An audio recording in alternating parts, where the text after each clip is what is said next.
Wisconsin's Supreme Court has thrown out the governor's extended stay-at-home order, saying he overstepped his authority.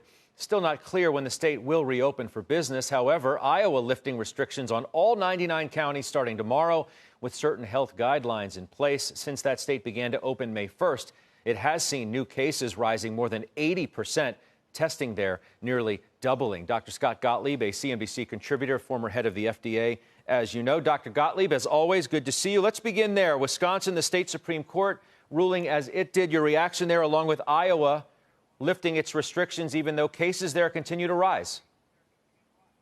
Well, look, the national trend is actually encouraging. If you look at the data over the last 2 weeks and you exclude New York, where we've seen sustained declines in new cases, you're actually seeing a slowing across the nation. Cases starting to come down, even as testing goes up, positivity rates coming down, and also hospitalizations coming down. But there are states where cases are going up: Minnesota, Nebraska, Missouri, Alabama, Arizona, Wisconsin, to your point, Kentucky, Tennessee, Texas. You are seeing cases go up in those states. So it's a mixed bag, but the overall trend's in a positive direction nationally. And we are going to see cases go up as these states reopen. What we really should be focused on is not the new cases per se, because they're going to be confounded by the fact that we're testing a lot more, so we're capturing more cases. We should be looking at hospitalizations, but there's about an 8-day lag on hospitalizations. So the time to hospitalizations from the time you get diagnosed or you get the infection to get hospitalized is about 8 days.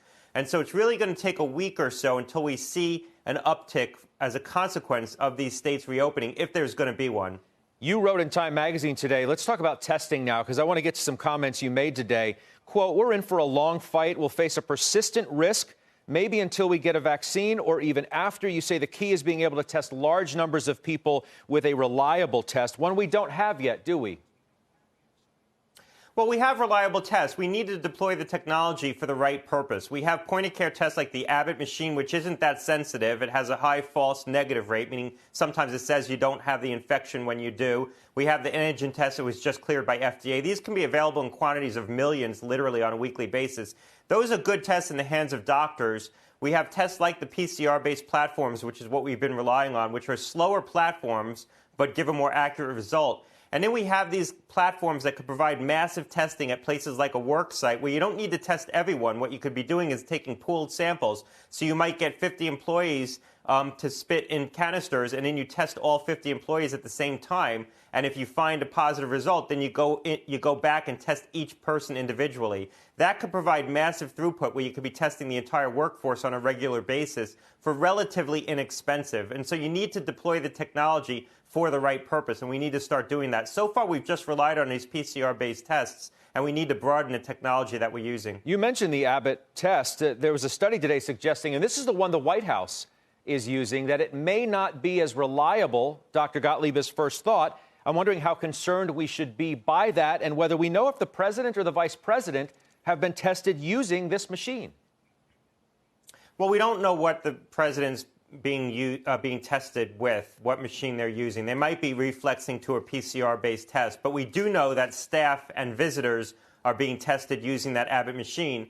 And what this study showed is that that had a false negative rate of about 30%. So people were tested with the Cepheid Gene Expert, which is a very effective, very sensitive and specific point-of-care test. It takes a little longer, and I think that's why the White House doesn't like it. Getting a result takes 45 minutes. The Abbott machine can get a result in 5 to 15 minutes.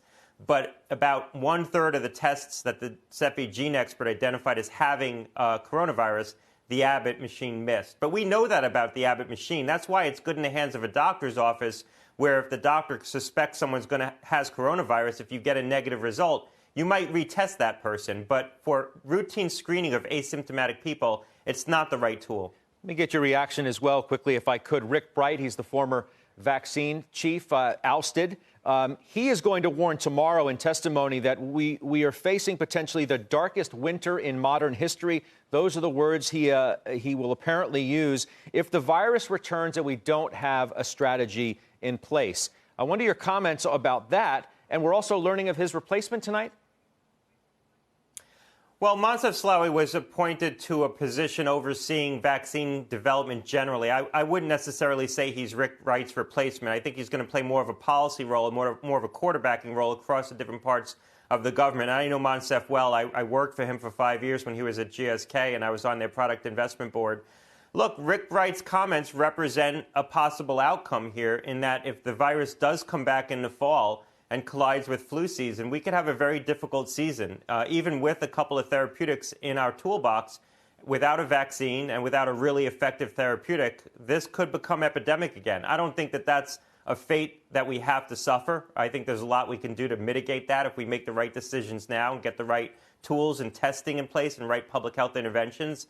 But it's certainly a possibility that we could be facing a large epidemic this coming winter if we don't make the right decisions and do the right things now.